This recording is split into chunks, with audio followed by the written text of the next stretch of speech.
Esta será la primera vez que nos estaremos adentrando a no hablar de algún tema en específico, sino de un personaje que demuestra que la admiración y la grandiosidad no solo se reserva a campos musicales, deportivos o actorales. Es por eso que hoy nace esta nueva sección.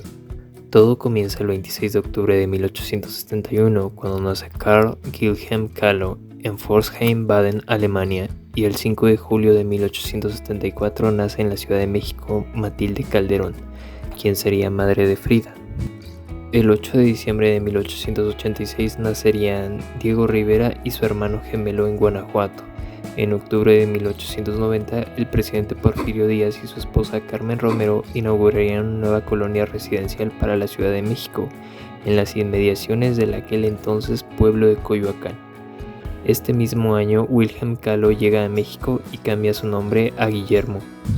De 1893 a 1897, Guillermo Kahlo se casa con la mexicana María Cardeña, con quien tiene 3 hijas, María Luisa, María y Margarita.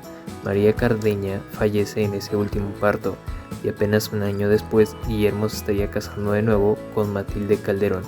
Posteriormente nacería Matilde en 1899, quien sería su primera hija del matrimonio Kahlo Calderón. Matilde sería la hermana mayor de Frida por 8 años, y en 1902 nace Adriana, la segunda hija del matrimonio Kahlo Calderón. En 1904, Guillermo construye en Coyoacán un hogar para su familia, la que se le conocería más tarde como la Casa Azul. Esto con la herencia que le dejaría su padre. Él edificaría esta construcción. La construcción sería de 800 metros cuadrados. Este mismo año, Guillermo también sería nombrado fotógrafo oficial de monumentos. El 6 de julio de 1907 nace en Coyoacán Magdalena Carmen Frida Kahlo Calderón, la tercera de las 4 hijas del matrimonio Kahlo Calderón. En 1908 nace Cristina, la menor de las hermanas Kahlo Calderón y la más cercana a Frida. Frida querría estudiar medicina, por lo que estaría ingresando a la Escuela Nacional Preparatoria, siendo una de las 35 mujeres aceptadas dentro de un alumnado de 2.000 hombres. En esa misma época, y para ayudar a su familia, Frida trabaja en una maderería registrando entradas y salidas. En el estudio fotográfico de su padre, también estaría aprendiendo a colorear fotografías con un pincel. En 1910 estalla la Revolución Mexicana. Según diferentes fuentes, se dice que Frida recuerda que su familia dio auxilio a heridos revolucionarios en alguna ocasión. Frida fue una persona que vivió múltiples tragedias y enfermedades. Frida contrajo poliomielitis. Debido a este padecimiento, su pierna derecha sería más corta y delgada. A pesar de ello, Frida sería una niña inquieta y activa. Incluso su padre la estaría impulsando a hacer deporte y a fortalecer su pierna afectada. En 1923, Frida se une a un grupo estudiantil llamado Los Cachuchas, integrado por 7 hombres y 2 mujeres. Entre ellos están Alejandro Gómez Arias, quien se convertiría más tarde en su novio. Los dos compartirían su pasión por la lectura, los valores políticos de izquierda y la gorra que los distingue. En 1924, Frida dejaría la escuela por un tiempo y el ambiente político se complica por un levantamiento en contra del presidente Álvaro Obregón.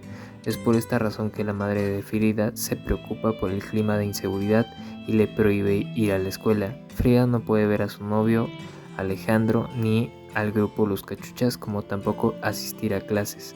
En 1925, más específicamente un 17 de septiembre, Frida sufriría un grave accidente que marcaría su vida para siempre. El autobús en el que viaja al lado de Alejandro no consigue disminuir su velocidad y es arrollado por un tranvía. Frida pasaría un mes internada en la Cruz Roja, donde la visitaría su hermana mayor Matilde. Fue a través de la pintura que empezó a practicar en los largos meses de inmovilidad tras el accidente.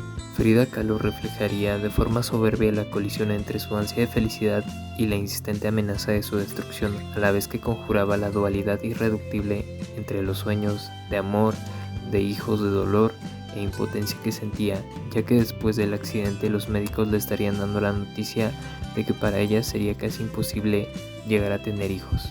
Tras el accidente, su columna vertebral habría quedado fracturada en 3 partes. De igual forma, habría sufrido fracturas en 2 costillas, clavícula, y su pierna derecha quedaría fracturada en 11 partes. Su hombro izquierdo quedaría descoyuntado y su pie derecho quedaría dislocado, y un pasamanos habría atravesado su cadera izquierda. En 1926 pintaría su primer autorretrato. Sus padres la apoyarían en este proceso. Su madre colocaría un espejo en un dintel de su cama y con los colores que le pida su padre, Frida empezaría a dibujar. Sus padres también mandarían a hacer un caballete que le permitiría pintar recostada. Su primer autorretrato sería un regalo para su novio Alejandro. Para 1927 se estaría recuperando lo suficiente para retomar su vida social y continuar pintando, pero esta vez lo haría con el objetivo de ganar dinero suficiente para ayudar con los gastos generados del hospital. El siguiente año estaría ingresando a la Liga de los Jóvenes Comunistas, entablando una amistad estrecha con la fotógrafa italiana Tina Modotti, teniendo trato cercano con el muralista Diego Rivera. El 21 de agosto de 1929, Frida se estaría casando con Diego Rivera en el ayuntamiento de Coyoacán. Ella tendría 22 años y el muralista le llevaría un poco más de 20 años. La madre de la pintora opina que es la unión entre un elefante y una paloma en ese momento. Este mismo año Frida pintaría El Camión, donde retrataría las clases sociales en México a principios del siglo XX. Su vida con Diego sería una historia sin fin. En ocasiones llegarían a ser amantes y en otras contendientes. Actualmente se podría decir que él terminaría siendo el hombre del que ella sería dependiente. Viviendo con Diego en Cuernavaca, Frida quedaría embarazada, pero debido a las secuelas de su accidente a la edad de los 18 años, los médicos ya le habrían advertido a la pintora que cualquier gestación sería de alto riesgo.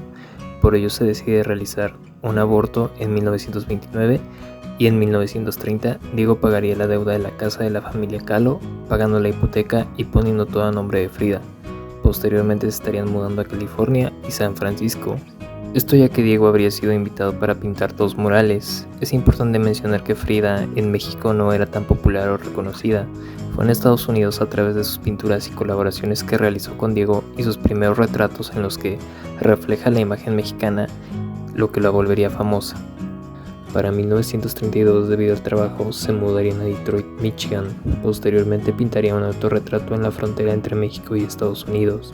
Frida se colocaría sobre un límite imaginario dividida entre 2 realidades, la de su país, en la que florece la naturaleza y las tradiciones, pero en la que también es crítica, y la visión del país vecino, donde dominan las máquinas y la industrialización. En 1934, Frida se estaría mudando con Diego a su casa en San Ángel. Frida se estaría hospitalizando en 3 ocasiones para la extirpación del apéndice, para un tercer aborto a los 3 meses de embarazo y para curar las úlceras de su pie derecho. Al estallar el 17 de julio la Guerra Civil Española, Frida y Diego se solidarizan con los rojos del Partido Republicano. En 1937, gracias a la intervención de Rivera ante el presidente Lázaro Cárdenas, el intelectual marxista y revolucionario ruso León Trotsky recibe asilo político en México, invitados por Frida y Diego. León y su esposa Natalia estarían viviendo durante 2 años en la Casa Azul de Coyoacán.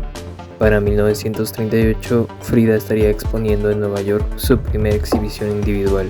En 1939 sería fotografiada por Julien Levy y Nicholas Murray en Nueva York, fotografías que se volverían icónicas alrededor del mundo. Este mismo año estaría viajando a París a exponer algunos de sus cuadros. También en este año Frida caería enferma y tendría que ser hospitalizada. El 10 de marzo se inauguraría en París la exposición Mexique, donde Frida recibiría las felicitaciones de Pablo Picasso, Vasily Kandinsky y del mismo Marcel Duchamp, entre otros artistas de renombre. El gobierno francés compraría a Frida el autorretrato El Marco. Hoy esta obra integra la exposición permanente en la Ciudad de la Luz, siendo 1939 uno de los años que recorrería varios países exponiendo sus obras. Sin embargo, tuvo que cancelar algunas de sus exposiciones ante la inminencia de la guerra. También pintaría Lo que el agua me ha dado. Posteriormente se estaría divorciando de Diego y continuaría una relación con Nicholas Murray, con quien tiempo antes había tenido una relación extramarital. La pareja Diego y Frida ocasionalmente tenían relaciones extramaritales. Sin embargo, el romance de Kahlo con Murray terminaría, pues el fotógrafo sentía que Frida encontraría siempre un pretexto para regresar a Coyoacán y con Diego Rivera. Posteriormente pintaría Las 2 Fridas, un cuadro en el que se muestran los orígenes de la pintora a través de los atuendos, la herencia europea y la tradición mexicana, conectadas de corazón a corazón. Frida pinta este autorretrato doble, del que hay pocos ejemplos en la historia del arte, para participar en la 4ª Exposición Internacional de Surrealismo. Hoy el cuadro forma parte de la colección del Museo de Arte Moderno en la Ciudad de México. El 21 de agosto de 1940, el líder ruso León Trotsky es asesinado por el militante comunista español Ramón Mercader.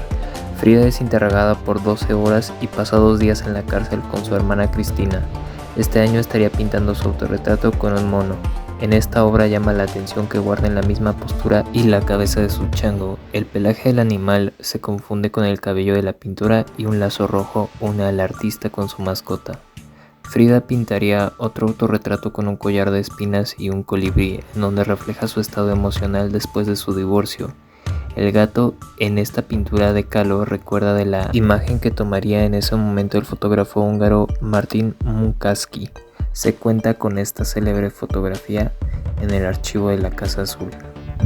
La última pintura que estaría realizando Frida en este año sería Frida con su autorretrato con pelo cortado. Un año después de su separación, Frida volvería a casarse con Diego en la ciudad de San Francisco, California, el 8 de diciembre. La pintora estaría plasmando la fecha de su divorcio y de su segunda boda en 2 relojes de cerámica que se exhiben en la Casa Azul. Casados de nuevo, Kahlo y Rivera acuerdan una vida más independiente. La artista seguiría creando. Posteriormente volvería a pintar un autorretrato llamado Yo y mis pericos. Frida se retrata muchas veces con sus mascotas y en varios cuadros la representan en parejas. Para el año siguiente su padre muere por un ataque al corazón. Este mismo año comienza la construcción del Anahuacalli. A inicios de la década de los 40 comienza la construcción del Museo Anahuacalli que Diego heredó al pueblo de México. Este lugar que el muralista diseñó para resguardar su colección de arte prehispánico conformada por más de 50,000 piezas. La pintora ayudaría a Rivera a llevar un registro de muchas de estas figuras. Para 1942, Manuel Ávila Camacho le encomendaría a Frida una naturaleza muerta para adornar el comedor de la residencia oficial. Sin embargo, la primera dama, Ana Soledad Orozco, encontraría el cuadro demasiado sugerente y lo devolvería al artista. Cuando en 2004 sale a la luz, se hace un sorprendente descubrimiento, un croquis que demuestra cómo Frida se inspiró en las monografías médicas de la matriz humana para diseñar el marco de esta naturaleza muerta. Para 1944, Frida estaría pintando una de sus obras más conocidas, La columna rota, donde muestra su vulnerabilidad física simbolizada por los clavos en la piel, el más grande cerca de su corazón. Después de múltiples cirugías, al final de su vida habría pasado por 23 operaciones. Su interior se sostiene por una columna clásica pero rota. El fondo árido y solitario contrasta con las selvas llenas de animales que representan en otros autorretratos. Este mismo año, Frida estaría comenzando a escribir su diario. Para 1945 estaría pintando lo que para mí es una de sus mejores obras, Moisés o Núcleo Solar. Esto después de haber leído el libro del famoso psicoanalista Sigmund Freud, Moisés y el monoteísmo. Para el 46, Frida viaja a Nueva York, donde le estarían realizando una fusión espinal y pasa más de 60 días en el hospital. Y a su vuelta en México debe usar un corsé de acero durante 8 meses. Debido a esto, la pintora estaría realizando diversos trabajos donde mostraría su dificultad para caminar, así como sus múltiples enfermedades, esto en sus obras El venado herido o Karma y Árbol de la esperanza mantente firme. El 11 de septiembre de 1946, Frida estaría ganando mención honorífica por su obra Moisés. Para 1950 sería hospitalizada nuevamente por casi un año. En esta etapa se somete a 7 intervenciones de columna y a la amputación de 2 dedos del pie derecho. La artista debería pasar periodos cada vez más largos en cama, acostada, postura a la que se estaría acostumbrando para poder pintar. Entre 1952 y 1954, por su delicada salud, debe tener cuidados constantes por enfermeras de tiempo completo. A pesar de su salud, ella seguiría pintando. En 1953 se le estaría amputando la pierna derecha tras haber desarrollado gangrena. Después de esto, ella repetiría la siguiente frase. En el 54 estaría pintando el cuadro El marxismo le dará salud a los enfermos. En junio del mismo año estaría siendo hospitalizada por un cuadro de neumonía. Desobedeciendo al médico, estaría asistiendo a la protesta contra la intervención de los Estados Unidos en Guatemala. El 13 de julio, a la edad de 47 años, fallece Frida. Días antes de su muerte, en su lienzo con sandías escribía la frase Viva la vida, nombrando así a esta obra y dejando un último testimonio de resiliencia y esperanza. Frida Kahlo se convirtió en un icono feminista y una figura inspiradora para muchas personas en todo el mundo. Su representación de la figura femenina, su conexión con la naturaleza y su afirmación de la individualidad desafiaron la norma de belleza y género de su tiempo. Su capacidad para enfrentar y superar a la adversidad, su fuerza y su pasión por la vida han sido fuente de inspiración para aquellos que buscan empoderarse y encontrar su voz. En conclusión, Frida Kahlo fue mucho más que una pintora talentosa, fue una mujer valiente y apasionada que transformó su sufrimiento en arte y dejó un impacto duradero en el mundo del arte y más allá. Su legado perdura como un recordatorio de la importancia de la autenticidad, la resistencia y la expresión personal en la búsqueda de la verdad y la belleza.